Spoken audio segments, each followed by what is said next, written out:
अस्सलाम वालेकुम स्टूडेंट, कैसे हैं? उम्मीद होगी खैरियत से होंगे। हमने प्रीवियस लेक्चर के अंदर लेक्चर नंबर 30 के अंदर हमने डिस्कस किया था कि पॉलिनोमियल क्या है और उसके बाद लीनियर फैक्टर्स क्या हैं, कैसे आते हैं, उसको हमने डिस्कस किया था। ठीक है, एक एक चीज़ भी डिस्कस की थी। उसके अंदर हमने सिंथेटिक डिवीजन का थोड़ा सा हमने हिंट दिया था। तो आज उसका ही सेकंड जो हम क्वेश्चन कर रहे थे उसी का जो है सेकंड पार्ट आज के लेक्चर के अंदर हम डिस्कस करेंगे। ठीक है, तो चलो हम करते हैं इस क्वेश्चन को, देन हम उसके अंदर सिंथेटिक डिवीजन जो भी प्रोसेस यूज होता है उसको हम डिस्कस करेंगे। ठीक है, अगर हम इस क्वेश्चन को देखें तो क्या है बच्चों, देखें कि आपको इसको सोल्व करना है। इस क्वेश्चन को z³ + 3z² + z-5, ये बेसिकली एक पॉलिनोमियल एक्सप्रेशन है। हमें इसको इसके फैक्टर निकालने क्या होने चाहिए, वो फैक्टर लीनियर फैक्टर होने चाहिए और प्रोडक्ट फॉर्म में होने चाहिए। ठीक है, तो हम देखते हैं। ठीक है, अब देखें इस क्वेश्चन को अगर हम सोल्व करना बैठे तो कोई और मेथड है नहीं, ना ही फैक्टर इसके निकल सकते हैं डायरेक्ट। ठीक है बच्चों, और ना ही कोई और मेथड है। तो इसको जो सिर्फ मेथड है सोल्व करने के लिए वो है सिंथेटिक डिवीजन। क्या मेथड है? सिंथेटिक डिवीजन मेथड के मेथड से ही हम इसको फैक्टराइजेशन कर सकते हैं, फैक्टर निकाल सकते हैं, और कोई मेथड नहीं। तो इसके लिए मैंने आपको बताया था, सबसे पहले आप क्या करोगे, किसी के मतलब P(z) करोगे।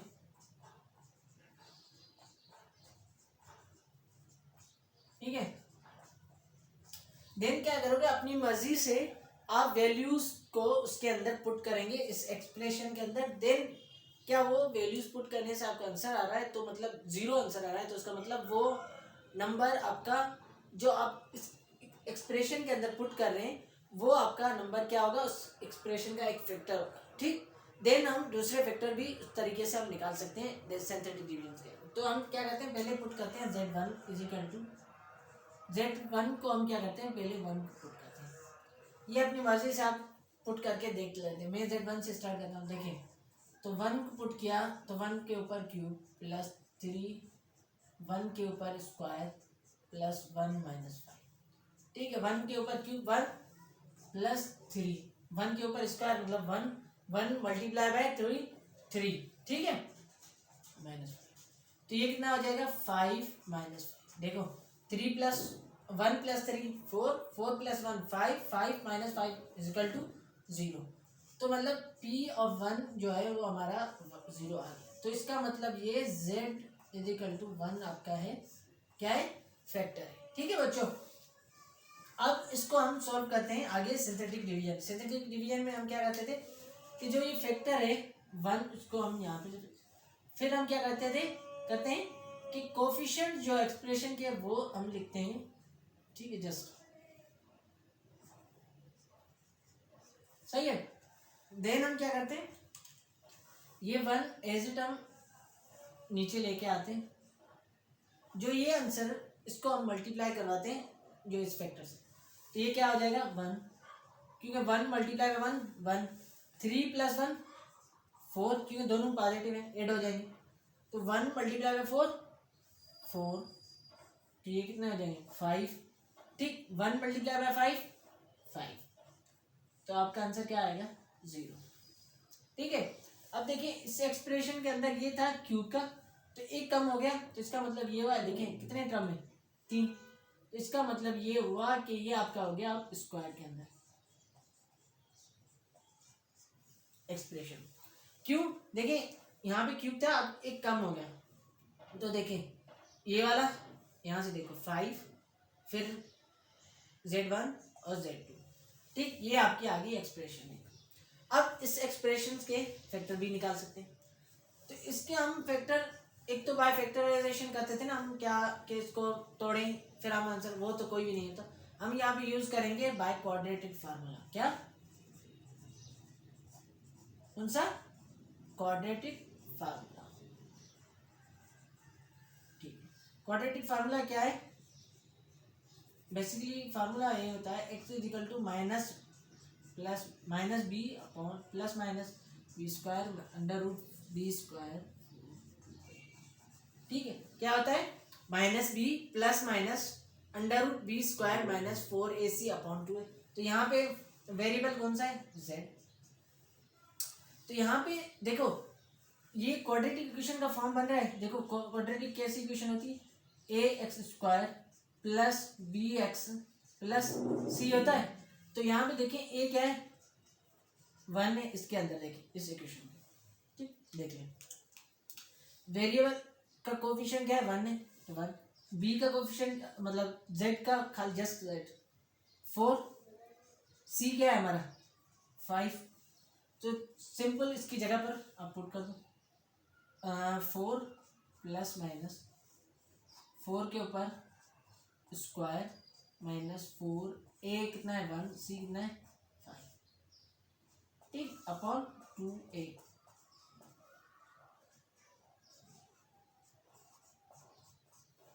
फोर के ऊपर स्क्वायर 16 माइनस 20 अपॉन 2। क्यों 20, 4 मल्टीप्लाई 1 4, 4 मल्टीप्लाई 5 20, ठीक। अब देखें तो यहाँ तक समझ आ चुका होगा, सही है ये चीज़। अब देखते हैं इसकी तरफ, क्या आपने लिख लिया होगा तो हम क्या करते हैं, इसको हम थोड़ा सा इरेज कर देते हैं ताकि हम इसको आगे फर्दर प्रोसीड कर सकें, ठीक। अब देखें आपका z is equal to -4 plus minus under root, देखो 16 माइनस 20 कितना हो जाएगा, -4 अपॉन 2, सही। अच्छा अब नोट करो, अंडर रूट 4 माइनस, चल 4 का स्क्वायर हमें स्क्वायर रूट पता है 2 है, लेकिन -4 का तो हम नहीं पढ़ेंगे बच्चों, ये भी हमने पढ़ चुके हैं। अगर अंडर रूट के अंदर माइनस है तो इसका मतलब क्या होता है, कॉम्प्लेक्स फॉर्म बन रही थी। क्या होता है, अब देखें यहाँ पे मैं आपको बताऊं, अगर आपका -4 है तो इसको मैं यहाँ ऐसे लिख सकता हूँ -1 × 4, सही है, बात एक ही है -4। तो क्या मैं इसी चीज को यूं लिख सकता हूँ, जी बिल्कुल लिख सकते हैं, ये भी मैंने बताया था आपको लेक्चर 1 के अंदर। तो देखें अंडर रूट -1 किसके बराबर होता है, आयोटा के बराबर होता है, ये भी हम लेक्चर नंबर 2 के अंदर पढ़ चुके हैं। और 4 का रूट 2, तो ये कितना हो गया 2 आयोटा। बात समझ आई। तो अब जब भी आप देखोगे अंडर रूट के अंदर माइनस है तो आप लगाओगे उसके बाहर हो जाएगा, अंडर रूट के अंदर माइनस है तो आयोटा, ठीक। ये चीज समझ आ गई। तो ये इसका पूरे का आंसर मेरा क्या आ गया, 2 आयोटा अपॉन 2। अच्छा जी, अब देखो इसको आगे सिंप्लीफाई हो रहा है जी, क्या हो रहा है 2 कॉमन हो रहा है, -2 प्लस माइनस आयोटा अपॉन 2, 2 में cancel out, -2 plus minus iota, तो जेड के आप इसको इस तरह भी लिख सकते हैं +2 माइनस प्लस, आप इसको इस तरह भी लिख सकते हैं क्या, 2 minus iota is equal to 0, 2 क्योंकि एक माइनस का एक प्लस का है, और हमारा एक फैक्टर क्या था z इज इक्वल टू 1, इसका मतलब क्या हुआ z -1। तो हमारे कितने फैक्टर आ गए, ठीक है। यहाँ पे ये चीज मैं थोड़ा सा इरेज कर देता हूँ, सही है। तो एक फैक्टर आ गया z +2 माइनस आयोटा, एक फैक्टर है z +2 प्लस आयोटा, एक फैक्टर है z माइनस।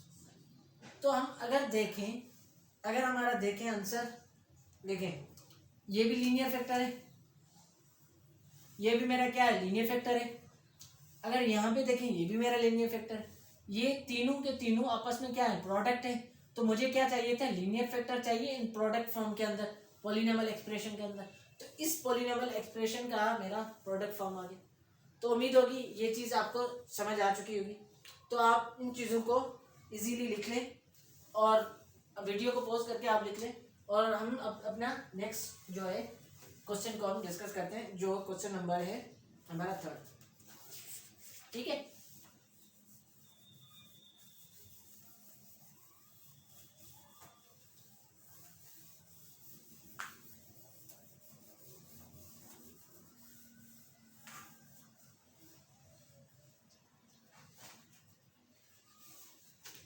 थर्ड पार्ट के है 4z²।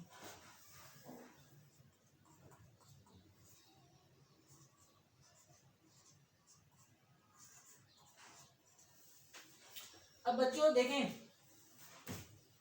हमने क्वेश्चन नंबर 1 डिस्कस किया था आपके साथ, वो हमारा क्या था, यही फॉर्म थी, जस्ट सिंपल एक था, वो क्या था हमारा z स्क्वायर प्लस 81b² था। उसको हमने किस तरह सॉल्व किया, बिल्कुल वही मेथड हम यूज करेंगे इस पे। क्या करेंगे, वही मेथड हम यूज करेंगे इस पे अप्लाई। अगर हम देखें इसको हम गौर से, तो क्या बन रहा है, देखो बच्चों 4z स्क्वायर प्लस 9b², इसको मैं इस फॉर्म में भी लिख सकता हूं। ठीक है बच्चों, ठीक है, आगे तो मैं सिंपल ही नहीं कर सकता हूं। एक फार्मूला पढ़ा था हमने, a minus B into A plus B किसके बराबर था बच्चों, A square minus B square के बराबर था। किसके बराबर था, A square minus B square, ये पढ़ा था हमने। ठीक है, अच्छा चलो ए स्क्वायर तो पढ़ा हुआ है, बी स्क्वायर पढ़ा हुआ है, लेकिन यहाँ पे प्लस है वहां पे माइनस था, ये फॉर्म बन रहा ही नहीं वेक्टर। तो वही मैंने बताया था, अगर हम ये प्लस से इसको माइनस में कन्वर्ट कर सकते हैं, बिल्कुल कर सकते हैं। देखो मैं इस तरह लिखूं तो क्या कोई फर्क है, देखो प्लस को मैंने क्या कर दिया माइनस, और माइनस के साथ मैंने मल्टीप्लाई, तो ये दोबारा मैं फॉर्म बनाऊंगा तो ये क्या माइनस इंटू माइनस प्लस वापिस बन गया।